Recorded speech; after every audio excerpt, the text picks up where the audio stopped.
আমি আল্লাহ আল্লাহ বলি, আল্লাহ আল্লাহ রাব্বিল আউসি লা হাওলা ওয়ালা কুওয়াতা ইল্লা, আমি রাম রাম বলি না, সিঁদুর দেই না, শাঁখা বলি ভাঙ্গি না। উনি একবার সিঁদুর দেন, একবার শাঁখা বলি ভাঙ্গে, আবার আমেরিকা যান, ইন্ডিয়া যান। এটা দেশ বাংলাদেশ, যে দেশ মানচিত্রে খুঁজে পাওয়া যায় না। এদের ছোট্ট দেশ, লোভ লালসা অনেক, ভাবের বাংলাদেশ। যে দল আসে ভাব দেখায়, কোমর ভিক্ষা ভিক্ষা হাঁটে, নাটক। আমি এই দলে, অথচ এখনো কোনো দল আসে নাই। কোর্ট কাছারি ছিন্ন বিচ্ছিন্ন করতেছে চাঁদাবাজ দল। এই দল যদি আসে, শুধু খুনের বাংলাদেশ হবে, প্রতিশোধে আগুন জ্বলবে।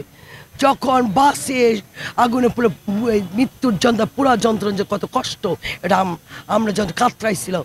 দুই দল সমান, দুই দলকে এক নানি আরেক নানিরে চিনে, এক চাচি আরেক চাচিরে চিনে। কারণ আমরা মানবাধিকার নেত্রী, গরিবের নীতি, পথে কোরআন মানুষের নীতি আমরা করা। আমি অ্যাডভোকেট মুনি সারা বিশ্ব চিনবে, কিন্তু আমরা পাও চাটি না যে ম্যাডাম আমার ইয়া দেন, পদ দেন। নো, হাসিনা হাসিনাই থাকবো, মুন্নি মুন্নি থাকবো।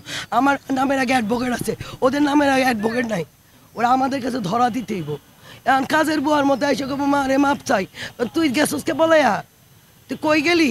সবচেয়ে খারাপ হলো ওয়াকারুজ্জামান এই দেশটাকে ইয়া করে শেষ করছে। নাটক দেয় চাচিরে এই ইন্ডিয়া পাড়ায় ওয়াকারুজ্জামানে ঘোষণা করছে ও আমার বুকে গুলি চালাক। গুলির আমি ভয় পাই না। আমি যেহেতু মানবাধিকার নেত্রী, আমি মানবের সেবা দিয়ে যাই, আমার বুকে ভয় ডর নাই। ভয় পেলে আমি সারা বিশ্ব আমি জয় করতাম না। ওয়াকারুজ্জামান ঘোষণা দিল, উনি চলে যাচ্ছেন, উনি প্ল্যান করে গেল। আর ছাত্র জনতা কোটি কোটি টাকা পেল। বিচারকের টাকা কোথায়? রাতের রাতে নাহিদ কোটিপতি হয়ে গেল। কোত্থেকে টাকা আসে? জনতা কোত্থেকে টাকা আসে? ওই যে টাকাগুলি ফেসে গেল, কুড়ায় কুড়ায় নিল। হাসিনা স্বর্ণগুলি নিল, হাসিনা ঘরের ফ্রিজের জিনিসগুলি নিল। এখানে দেখা যায় আমি অমুক উপদেষ্টা, অমুক উপদেষ্টা। এসব উপদেষ্টা বেশি দিন থাকবে না, এসব উপদেশটা ক্ষণিকের জন্য। কিন্তু পদের মজা পাওয়া গেছে না, বৈশা রয়েছে গদির মধ্যে। গদি ছাড়তে কিন্তু কেউ ভালো লাগে না। আমরা গদি চাই না, আমরা রিক্সাওয়ালা বাড়িতে খাওয়া পছন্দ করি, পথে কোরআন মানুষের বাড়িতে পাই। এখানে ভালোবাসা, আত্মতৃপ্তি আছে। তাই আমি সাংবাদিক ভাইদের সাথে একত্র বলি, ওরা মানুষকে সত্য রিপোর্ট নেয়, মানুষের খাবারের চিন্তা করে।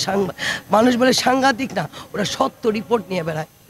সত্য যদি এই দেশে থাকতো, এদের সুন্দর লাল সহ্য পতাকা নষ্ট হয়ে গেছে। নষ্ট একটি বাংলাদেশ। 1.5 বছরে তো বিএনপি চালাইতেছে, সাদাবাস হইনে হইনে, ওরা তো গদি পায় না, অনেক সাদাবাস। আর সভাপতি জস্করের সভাপতি ঘরে রোগ আমি সিটটা দিমু, ও বহুত টাকা আয়না ঘরে নিয়ে এনে খাইতে আছে। বহুত খারাপ। সহসভাপতি অনেক ভালো। আমার এখন গুলি চালান, গুলির কথা আমি কোনো দল করি না। উনি মানবাধিকার আসি বলতে পারি, আমরা টাকাকে ভালোবাসি না, আমরা মানুষকে, পথে কোরআন মানুষকে ভালোবাসি। আমরা লয়ার হইতে পারি, আমার জীবনটা মানবের মাঝে গেছে, মৃত্যুর আগ পর্যন্ত মানব সেবা দিয়েছে। বস্তিতে থাকবো, আমার অট্টালিকা ত্যাগ করে দিব।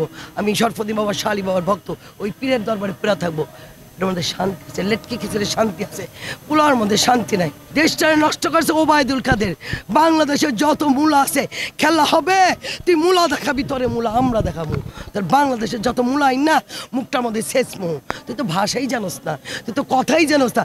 খেলা হবে, মূলা দেখাবো, মূলা আসবে। বাংলাদেশের যত মূলা আইনা তোর কফিনের উপর মূলা দিব, তোরে ফুল দিব না, বাংলাদেশে মূলা দিয়া তোরে সাজাই দিব। হাসিনা রে এই ওবায়দুল কাদের শেষ করে দিছে। তারপর মোদির বাচ্চা শেষ করে। মোদির বাচ্চা মনের ভিতরে ছিল এক কল্পনা, আর মনে দেখেছে কি হাসিনা আই লাভ ইউ।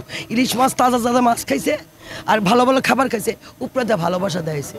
এই ইন্ডিয়ান মানুষ কখনো মানুষকে ভালো, আমি ইন্ডিয়ান ঘটি সংসার করছি, আমি 40টা বছর করছি। ওরা ভালোবাসতে জানেন, ওরা নাটক দেয়। তুই যতগুলি মানুষকে মাইরা গেলি, এতগুলি হত্যার বিচার, রক্ততে পিলখানা হিসেবে সাগরহুনি হত্যার বিচার, প্রতি হুজুরদের বিচার, হুজুরা ভাইসা গেল এর বিচার, তারপর আয়নাঘরের বিচার, এতগুলি হত্যার, এতগুলি মানুষ কাতরাচ্ছে। আমার নিজের সন্তান মাথায় ব্যথা পাইছে, সেটা আমার বোনের সন্তান মারা গেছে, এগুলি বিচার আমরা পাই টু পাই নিব। আমরা সঠিক বিচার চাই দেশে, নষ্ট বাংলাদেশ চাই না। যে বাংলাদেশে যে সুন্দর পতাকা উড়বে, সে যে মানুষ দেশের দ্রব্যমূল্য নিয়ন্ত্রণে রাখবে, গরিব মানুষকে ভালোবাসে, তাকে চাই।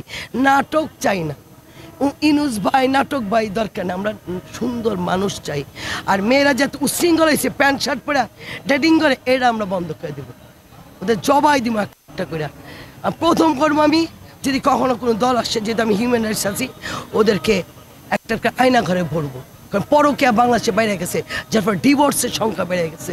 ডিভোর্সের মামলা করতে ক্লান্ত হয়ে গেছে আমি। কেন? এই পরকীয়ার কারণে। প্রত্যেকটা নেত্রীকে বলবে, এখন নতুন নেত্রী তো বৈশা থাকবে, ছেলে দেশ চালাবে, উনি আইসা বলুক, উনি এসে খুনের পর খুন করবে আর ঢুকাবে, গণহারের একই কাজ হবে, ঘুরে ফিরে একই কাজ হবে।